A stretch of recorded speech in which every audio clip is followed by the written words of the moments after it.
बाबा जी का शुक्र है, शुक्र है, शुक्र है।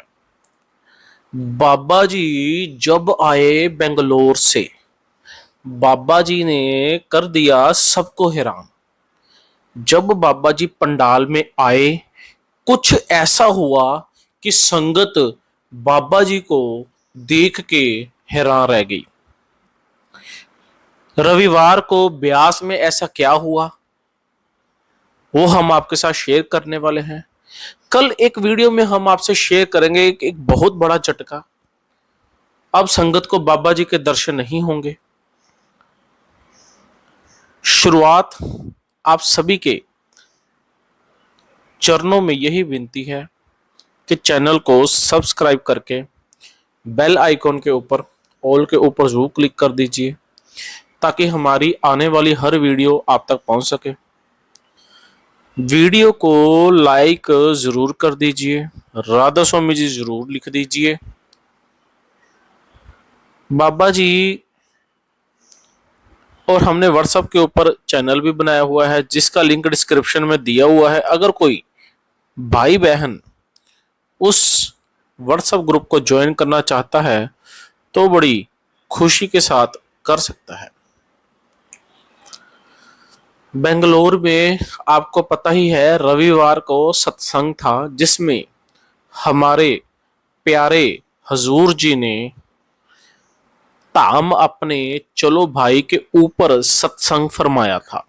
हमने आपके साथ बाबा जी की दया मेहर से वो सत्संग शेयर भी किया था। उसके बाद काफी ज्यादा रश बेंगलोर में था, संगत खूब आई हुई थी।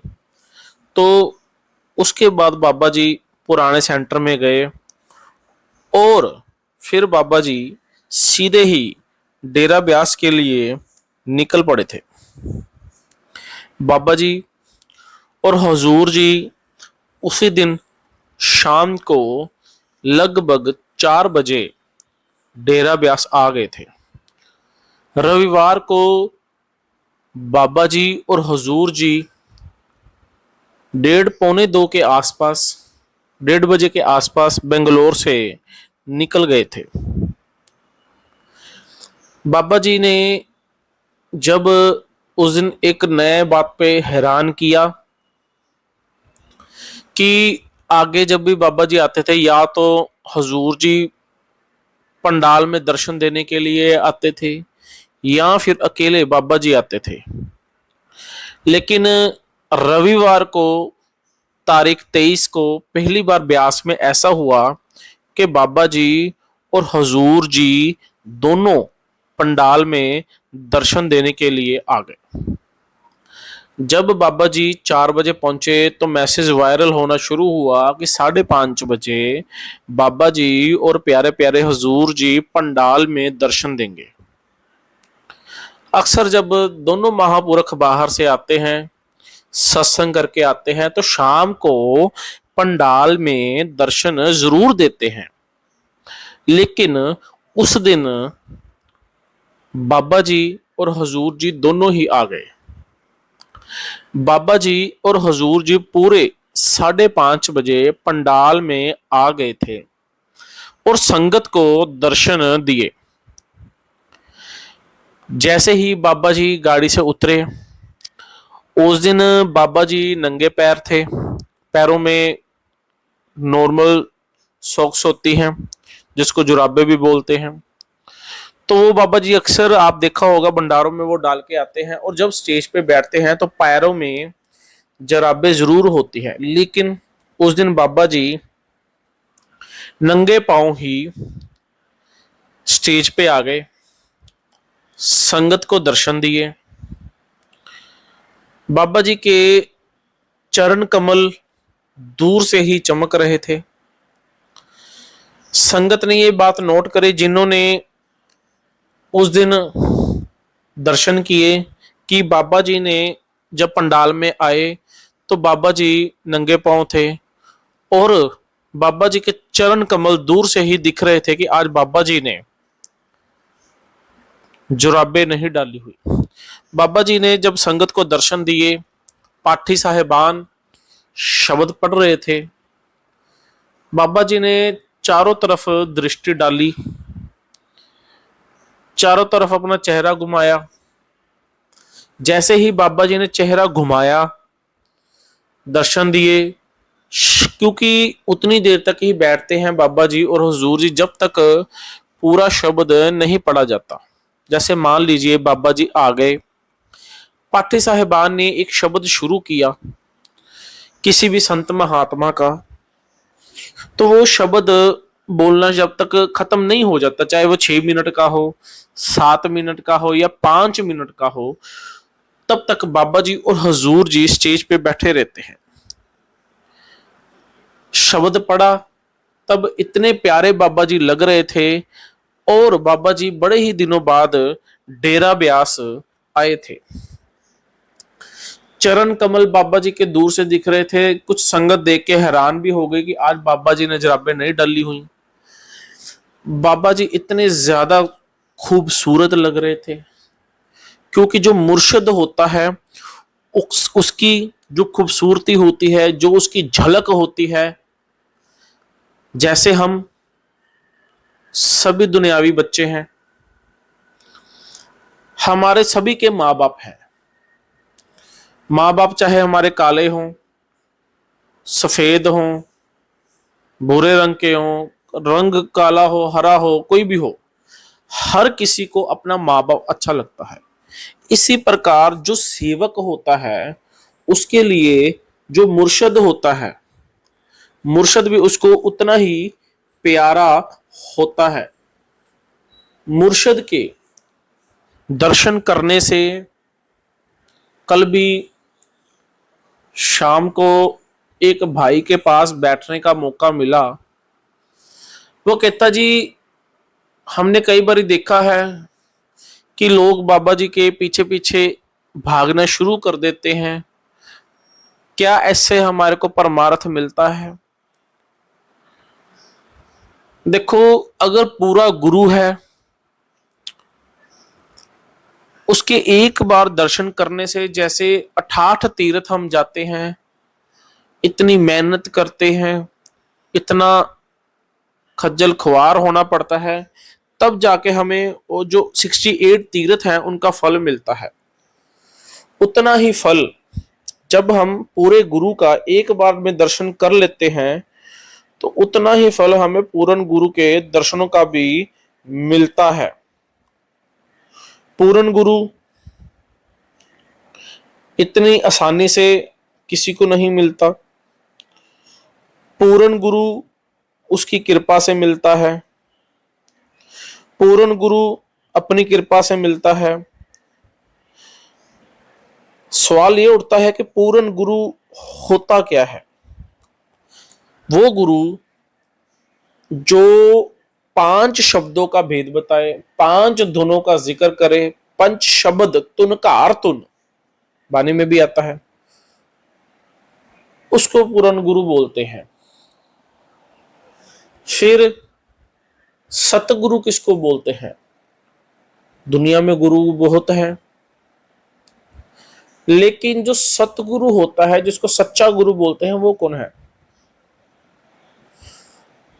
आजकल आपको पता है कलयुग का जमाना है। कलयुग में बहुत बाबे हैं, बहुत डेरे हैं, बहुत गद्दियां हैं।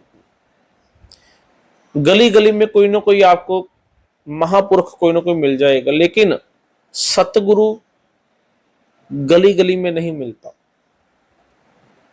वैसे तो सतगुरु की पहचान यही होती है कि वो बड़ा दयालु होता है, वो कभी किसी से मांग के नहीं खाता,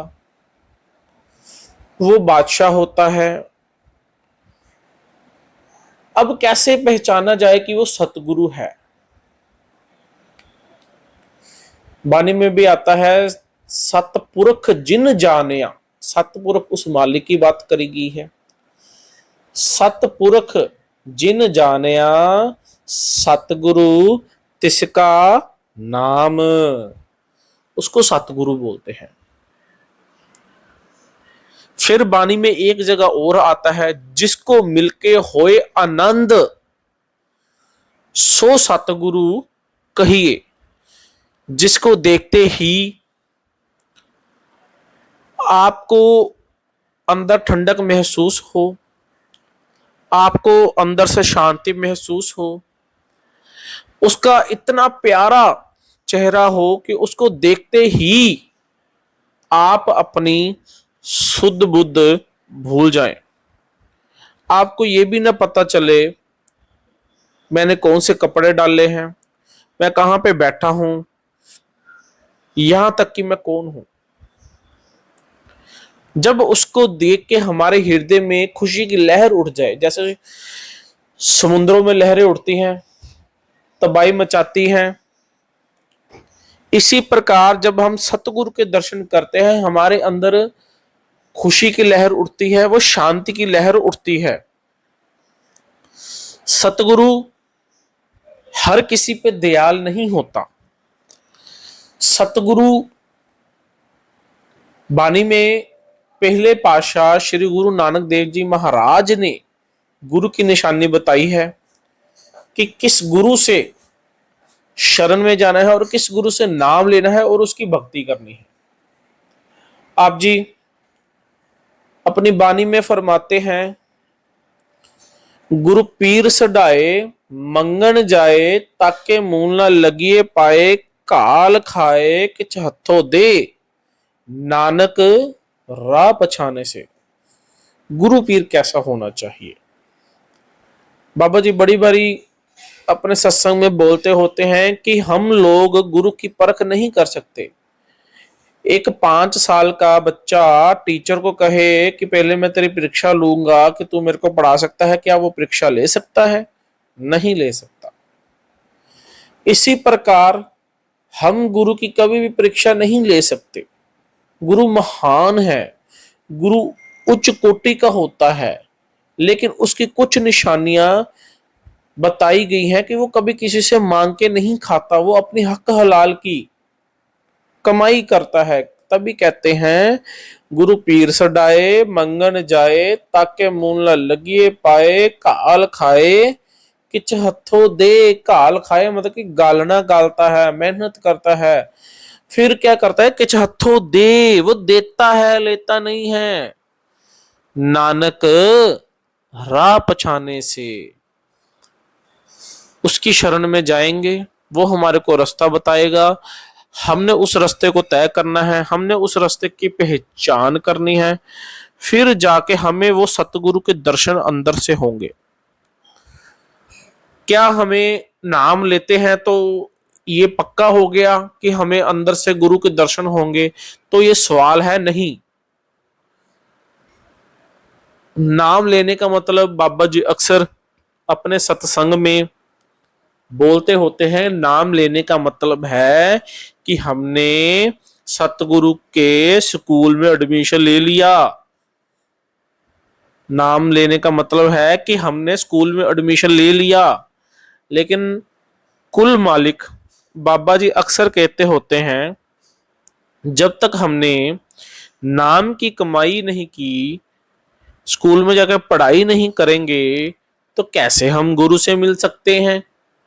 फिर तो उसके बिना तो गुरु से मिलने का सवाल ही पैदा नहीं होता। तो इसलिए आप बार बार हमारे को समझाते हैं कि हमने गुरु की शरण में रहना है। गुरु की शरण का मतलब है कि हमने आपको गुरु के अधीन कर देना है, गुरु को सरेंडर कर देना है। लेकिन हम लोग सारे ही गुरु को सरेंडर कर देते हैं। अब सरेंडर कैसे करते हैं? हम अपने लफ्जों के जरिए गुरु को सरेंडर कर देते हैं, अपनी करनी के जरिए कभी हम सरेंडर नहीं करते। कोई हमें गाली दे जाए, कोई हमें ऊंचा नीवा बोल जाए, हम आगे से हम कहते हैं कि उसने एक बार बोला है, मैं तो 2 बार बोलूंगा। हम जीतने की कोशिश करते हैं कि इसको ये पता चले मैं उससे भी बड़ा अहंकारी हूं। हाल तो ऐसा होना चाहिए, कोई हमारे को कुछ बोले, हमने आगे से उसको जवाब नहीं देना, लेकिन हम हर बात पे जवाब देने की कोशिश करते हैं, जीतने की कोशिश करते हैं। और होता क्या है, हम जीतते जीतते हार जाते हैं। जब तक हम हारेंगे नहीं, परमार्थ में हम जीत नहीं सकते। परमार्थ में जीतने का एक ही तरीका है कि हमने हार जाना है। अब हारने की निशानी क्या है? सारा कुछ गुरु को सुपुर्द कर देना। कल भी किसी ने सवाल किया, घर में वेले बैठे रहेंगे तो क्या गुरु हमारे को खाने को रोटी दे देगा? अगर वो चाहे तो वो ऐसा भी कर सकता है। हम कहते हैं, बाबा जी कहते हैं कि नहीं, हमें मेहनत करनी पड़ेगी। बिल्कुल कहते हैं, क्योंकि हम मनमुख लोग हैं, उसको बताना पड़ता है। कोशिश करनी जारी रखनी है दुनिया में। लेकिन अगर वो अपनी मौज में आ जाए, फिर वो भी कर सकता है जो कोई भी कहीं नहीं कर सकता, जो सोच भी नहीं सकता, जो कभी इमेजिन भी नहीं कर सकता। इसलिए हमने अपने आप को गुरु के सुपुर्द कर देना है। जब हम गुरु के सुपुर्द करेंगे, नाम की कमाई से सुपुर्द होगा, तो अपने आप हमारे अंदर वो शांति आनी शुरू हो जाएगी, वो झलक आनी शुरू हो जाएगी।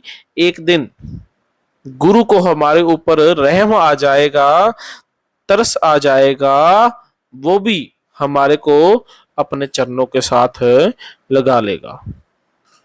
राधा स्वामी।